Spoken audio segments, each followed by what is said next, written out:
For 3 centuries, the humid docks of Jamaica echoed with the shrieks of condemned pirate. It was here, amidst the tarred masts and salty air, that the infamous Anne Bonny awaited her fate in the year 1720. Her crime, piracy. And here's where we must take a moment to understand the nature of the game. Back then the seas were a different world. Privateers were sanctioned by the crown to plunder enemy ships, while pirates were not. But there was little difference between the two on the high seas. Loot was loot, plunder was plunder. But whereas privateers would receive monetary compensation for their pillaging, pirates were punished for theirs. And now we see the problem.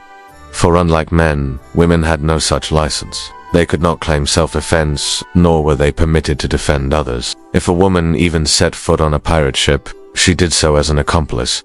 She was guilty by association. Across the vast ocean in the cold tidewaters of the Thames, the young noblewoman Mary Read faced similar perils. Accused of a life of piracy and deception, she found herself on trial in the same court that had seen her father hanged for the same crimes. In 1721, justice meant ruin for her. The judge, Justice Foster, was not interested in her claims of coercion. He saw only a willful pirate. As these cases demonstrate, during the golden age of piracy in the 17th and 18th centuries, the fates of captured female pirates, like Anne Bonny and Mary Read, were sealed by a legal system that viewed them not merely as criminals, but as transgressors of societal order. Within the jurisdiction of British Admiralty Courts, which were established to deal with maritime offences and had been given expanded powers by the Piracy Act of 1698, piracy was defined as a capital offence. Men and women alike were considered pirates if found guilty of robbery on the high seas or of crimes against merchant vessels.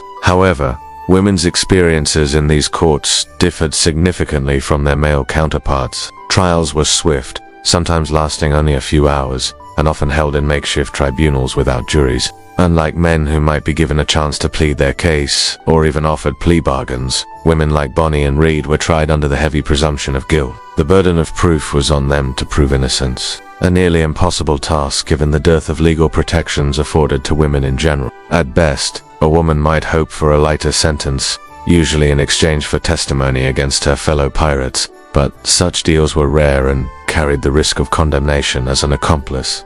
As Mary Read discovered, the very nature of the charges against women also differed. Female pirates were often accused of enticing men onto pirate ships, of being accomplices to piracy rather than active participants, or of assisting in managing the spoils of piracy. One can almost hear the whispers of the time echoing through history, accusing them of using their wiles and influence over men to further the criminal enterprises. Such accusations were easier to prove than those of active participation in violence and theft, thus increasing the likelihood of conviction. So let us now return to the bustling port of Jamaica in the early 18th century. Here, amidst the crowded wharves and bustling taverns, lived a young woman named Anne Bonny.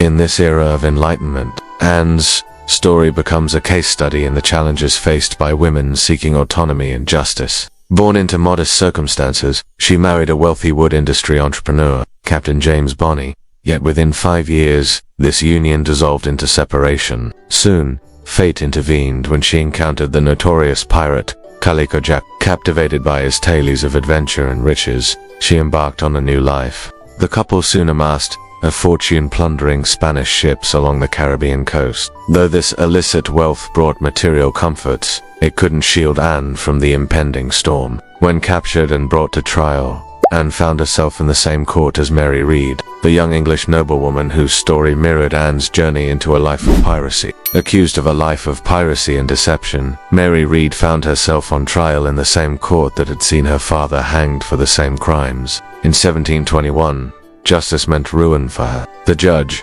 Justice Foster, was not interested in her claims of coercion. He saw only a willful pirate. Like Anne Bonny, Mary Read was offered a way out, a chance to save herself by providing evidence against her fellow pirates. However, she refused, standing firm in her defiance. This decision carried a heavy price. In the end, Mary Read was found guilty and sentenced to death. She spent her final days in Newgate prison awaiting her fate. On April 1721, she was taken to the gallows at Tyburn, along with several of her fellow pirates, including her mother, who had been caught up in the same charges. Mary Read's execution sent shockwaves through London's underworld, serving as a stark reminder of the perils of a life of crime. Meanwhile, in Jamaica, Anne Bonny faced her own reckoning. The evidence against her was damning. Her fortune amassed through piracy, her reputation as Calico Jack's partner in crime well established. Her pleas of innocence fell on deaf ears. After a hasty trial, she too was found guilty and sentenced to death. As the noose tightened around her neck, Anne Bonny's fate hung in the balance. But in a dramatic turn of events, she gave birth to a son, an unexpected twist of fate that momentarily stayed her execution. This brief reprieve allowed her to negotiate, and she was eventually granted a noble pardon, absolving her of piracy charges in exchange for testimony against her former associates. This pardon was a testament to the fluid nature of justice at the time. While it spared her life, it didn't erase the stigma. However, in the annals of history, her name became synonymous with the golden age of piracy. Across the vast ocean and the cold tidewaters of the Thames, another story of injustice unfolded. It was here that the young noblewoman Mary Read found herself accused of a life of piracy and deception. Her trial in 1721 was a grim affair.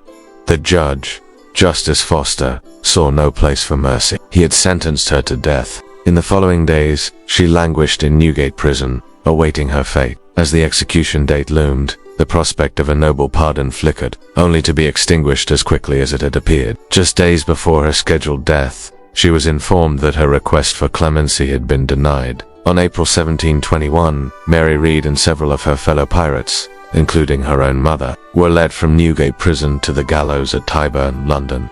There, in full view of the crowd, they were hanged. The noose was a grim reminder of the perilous choices that had led them there. As she took her final breaths, Mary Read's story became a grim chapter in the annals of justice. A story of a woman whose fate was sealed not just by her alleged crimes, but by the societal constraints that limited her options and ultimately denied her a fair trial. These accounts highlight a crucial aspect of life in the 17th and 18th century. In a world where women's rights and legal protections were severely limited, survival often meant making difficult choices. Pirates like Anne Bonny and Mary Read navigated treacherous waters, not just on the high seas, but in the courtroom as well. Furthermore, it is important to recognize that the lack of records, the absence of names in many instances, points to a much larger issue. A vast majority of female pirate stories were lost to history due to the biases of the time. They were rarely afforded the same recognition in official documents or historical accounts as their male counterparts. This erasure becomes more evident when we consider the legal battles faced by these women. In the legal arena,